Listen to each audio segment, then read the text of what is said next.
Hello and welcome back to Simply Biology. In today's video, we're going to be looking at RNA.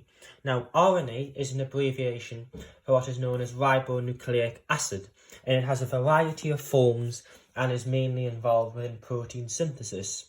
But recent discoveries have also found non-coding RNA in our DNA, in our genome, which can control the expression and turn on and turn off of genes.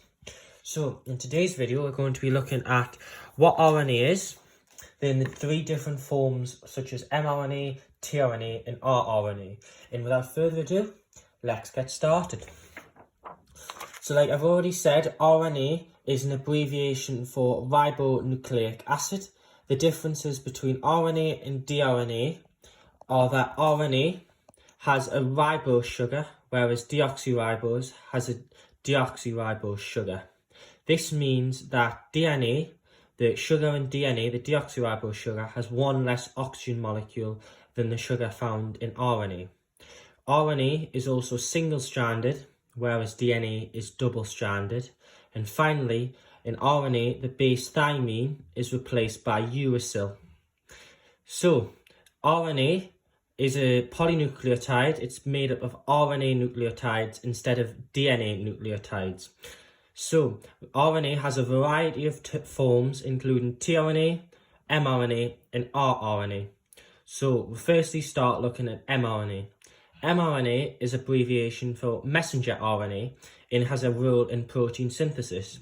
It can be up to 2,000 nucleotides long, and it is involved in the transfer of genetic material from the nucleus into the cytoplasm and where it joins to a ribosome. The mRNA strand is synthesized during a process of transcription, which we focused on in an earlier video, and this leaves the video via nuclear pores and enters the cytoplasm, where it can either join to a ribosome, which is free, which is a non-membrane bound organelle, or can join to what's known as the rough endoplasmic reticulum. Both these organelles are explained in further detail in the video entitled Cells. And what mRNA does is it acts as a template for the production of proteins, and it can be actively produced when the cell is producing proteins.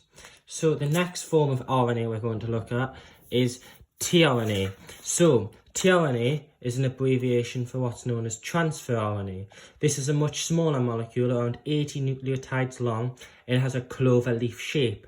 The larger arm of the tRNA molecule joins to an amino acid via an enzyme and ATP, and that's what's known as amino acid activation. Then this carries the amino acid to the ribosome. The tRNA molecule has a sequence of three nucleotides which form what's known as the anticodon. Each tRNA molecule is specific to each amino acid, and therefore each anticodon is specific to each amino acid.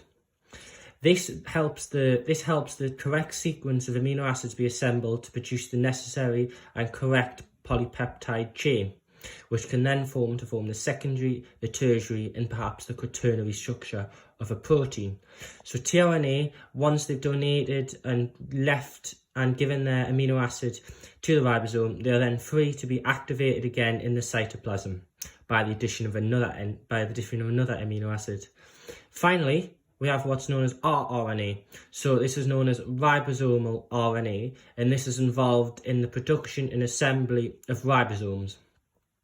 rRNA is used within ribosomes, and there's two subunits within a ribosome. The larger subunit is used to assemble the polypeptide chain by producing or forming peptide bonds between adjacent amino acids, and the smaller subunit is what reads the mRNA or the messenger RNA molecule. Thank you for listening to this video, and I hope you found it useful about all the differences between tRNA and rRNA, and how there's a variety of different forms of this RNA or ribonucleic acid, and how they're each individually involved in the production of proteins through protein synthesis. Thank you and goodbye.